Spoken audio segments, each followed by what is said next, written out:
Prezados alunos, estimadas alunas, eu e a professora Amanda vamos ministrar a aula de Currículo da Educação Profissional no terceiro semestre do curso de Formação Pedagógica. Então a gente conversou e nós duas decidimos fazer essa gravação para explicar um pouquinho como que vai ser a disciplina ao longo do semestre. A gente está começando a fazer essas gravações no curso e a gente achou muito importante mostrar algumas referências, falar um pouquinho do que a gente está pensando de tratar com vocês durante a formação. A professora Amanda vai começar discutindo um pouquinho o que a gente vai tratar no bloco 1 do curso. Isso. Olá. No primeiro bloco da disciplina, a proposta é problematizar um pouco a ideia de currículo como listagem de conteúdos, expandindo um pouco essa compreensão. Um referencial teórico essencial para essa discussão está em Sacristã. Este livro, o Currículo, uma reflexão sobre a prática, é uma das referências obrigatórias da disciplina e traz com muita clareza esta ideia de que o currículo, primeiro, é uma seleção de cultura, é uma seleção não neutra de cultura, de conhecimento, e ele não se resume a uma listagem de conteúdos, ainda que o currículo prescrito, o currículo oficial, faça parte dessa concepção que Sacristã traz de currículo como praxis. Portanto, para Sacristã, fazem parte desse currículo que chega ao estudante, o currículo real, que é produzido também pelo professor, em parceria com os estudantes, as avaliações, as atividades que são desenvolvidas em sala de aula ou fora dela, os materiais didáticos, os livros didáticos, as avaliações externas também influenciam nesse currículo real que é construído lá no cotidiano da sala de aula. Por isso, Sacristã traz essa ideia de currículo como praxis pedagógica. Então, a ideia é problematizar um pouco essa visão que temos muitas vezes de currículo limitado à listagem de conteúdos. E aí, pensando nessa problematização, o bloco 2 começa com a introdução às teorias de currículo. A gente vai se pautar no autor Tomás Tadeu da Silva, no seu livro Documentos de Identidade, com que ele vai apresentar para nós que cada currículo pensa em forjar um sujeito para a sociedade. E esse currículo está pautado muitas vezes em teorias, que ele vai chamar de tradicionais, críticas e pós-críticas. Na página 17 do livro que a gente vai tratar no semestre, o autor vai colocando aqui palavras-chave que vão identificar os currículos pautados nessas teorias. Então, por exemplo, ele vai chamar de teorias tradicionais aqueles currículos que pensam sempre na avaliação, que pensam sempre nos objetivos, que pensam sempre na metodologia, E aí depois ele vai colocar aqui, começa a surgir discussões que vão olhar para esse currículo de uma forma um pouco mais ampla, mostrando que a escola pode reproduzir ou a escola pode transformar a sociedade. E aí ele vai falar que as teorias críticas começam a estimular currículos que vão forjar outros sujeitos. Então vem outras palavras-chave, como ideologia, poder, ele coloca resistência, currículo oculto, é uma coisa que a gente vai tratar bastante, Amanda? O que significa o currículo oculto lá na prática pedagógica, na ação didática.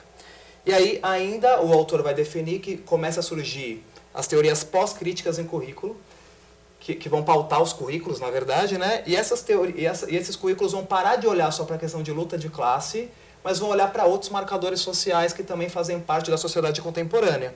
Então vai entrar a questão de cultura, gênero, raça, sexualidade, multiculturalismo. Essa discussão é muito importante para nós porque a gente percebe um senso comum gigante ao discutir esses temas. Então, ao discutir a produção do conhecimento sobre essas questões, a gente acha que vocês vão conseguir ter um pensamento mais crítico sobre o currículo e o que ele representa na prática pedagógica. Isso.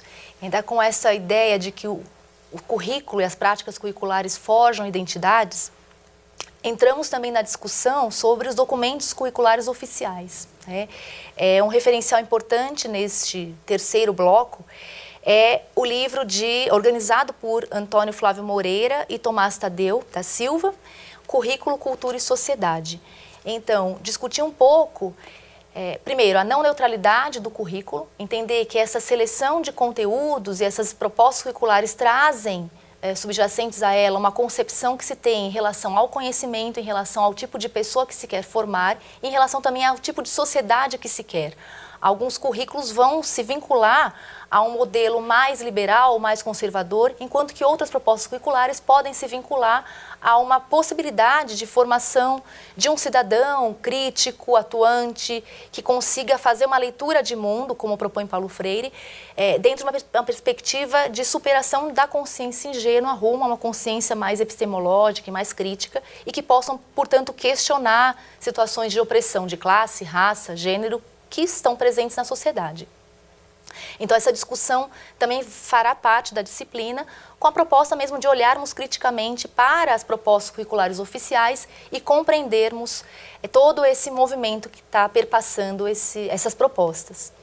E olha que interessante, vocês finalizaram o segundo semestre com a professora Amanda, com a professora Legiane, com a professora Cida e com a professora Mayra, apresentando projetos, né, que relacionaram as diferentes disciplinas. E a gente vai perguntar para vocês, estes projetos organizados em currículo, eles pretendem formar qual aluno para atuar em qual sociedade? E a gente entra no terceiro bloco em currículo da educação profissional, especificamente. A gente vai se pautar principalmente no autor chamado Gaudêncio Frigoto, que infelizmente nós não conseguimos o livro para essa gravação, mas mostraremos para vocês em aula. E lá ele vai discutir sobre as formas de currículo da educação profissional, né? A gente vai ter currículos de cursos concomitantes, subsequentes e integrados. Cada currículo com as suas características, mas o que nós queremos que vocês entendam, né? Eu olho para este currículo e penso, qual ser humano eu quero formar? Um ser humano que vai ser crítico e que vai atuar nessa sociedade para transformar ela, ou um ser humano que vai reproduzir? E nós vamos voltar com a discussão que vocês tiveram muito na disciplina de Fundamentos da Educação Profissional, se essa modalidade de ensino ela vai servir para o mundo do trabalho ou vai servir para o mercado do trabalho. Então, dependendo de como a gente olhar para esse currículo e para essa formação do estudante, a gente vai ter uma ação didática e um pensamento de escola, e de uma outra forma a gente tem uma ação e um pensamento completamente diferente. Então a gente tem mais ou menos essa estrutura para falar para vocês. A ideia de hoje era que a gente mostrasse mais ou menos esse caminho que seguiremos na disciplina, e penso que a gente vai poder fazer discussões bem interessantes e bem reflexivas no último semestre do curso de vocês.